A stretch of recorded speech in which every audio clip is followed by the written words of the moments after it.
Hello, my name is Lance Inman. I'm from Portland, Oregon, and I want you to greenlight my movie, In the Rough.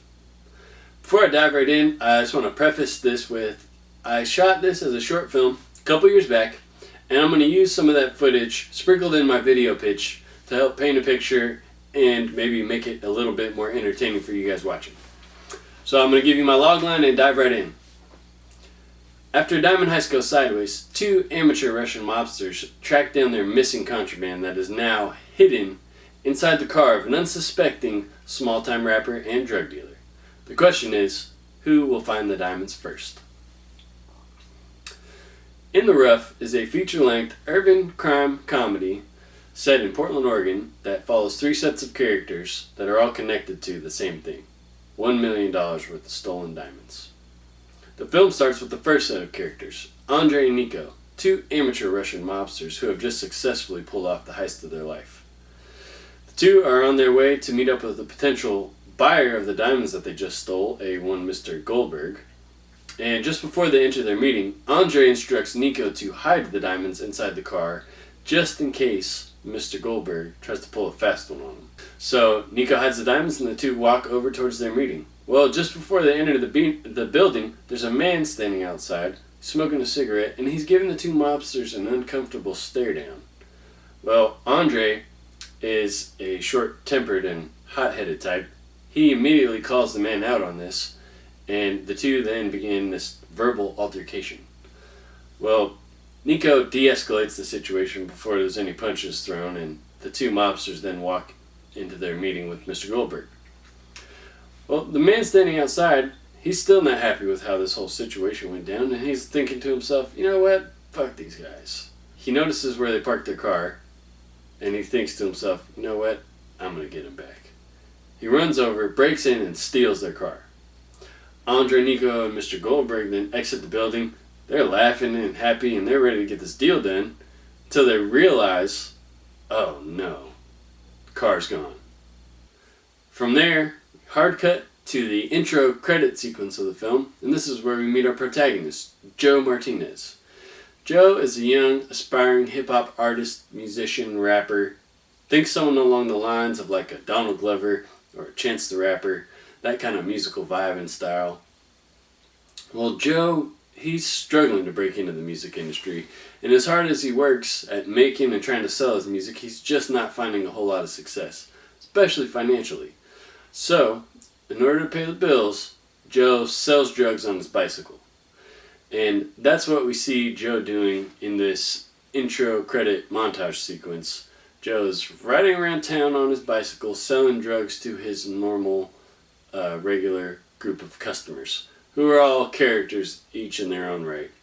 And this also helps establish Joe's character by virtue of the diverse group of people that he associates with. So, flash forward a couple days later, Joe's now at a record store trying to sell his music. He's trying to get his mixtape on the shelf at this record store.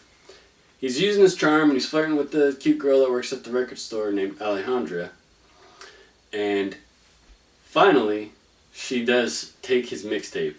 Maybe give it to her boss or maybe put it on the shelf. So we got a win for Joe. You know, Joe's making some headway. He's feeling pretty good about that. He's riding his bike home, and out of nowhere, Joe gets hit by a car. He's alright, he's got some bumps and bruises, but his bike is totally mangled. It's totally inoperable. So this event propels Joe to upgrade his wheels, and he decides to now buy a car. Well, being that Joe's a drug dealer, he doesn't have any income on paper, certainly doesn't have a very good credit score, so he's kind of forced to buy a car at a seedy used car dealership, the kind of dealership that may or may not deal in stolen cars and equipment. So Joe arrives at the dealership, picks out a car that is none other than the car used in the heist that has $1 million worth of diamonds hidden somewhere inside of it. Now this brings us to our third and final set of characters in the film. The two detectives assigned to the investigation, Detectives Ragnoni and Polokowitz. These two have not been given too much by way of leads and clues, but what they do have is a surveillance tape of the car driving away from the scene of the crime. So that's what they start with. Meanwhile, Andre and Nico have been given an ultimatum by their boss.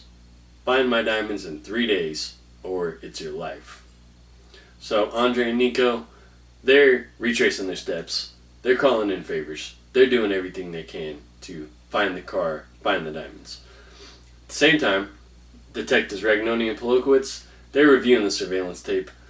They're calling on confidential informants. They're doing everything they can to find the car, find the diamonds, find out who committed this crime.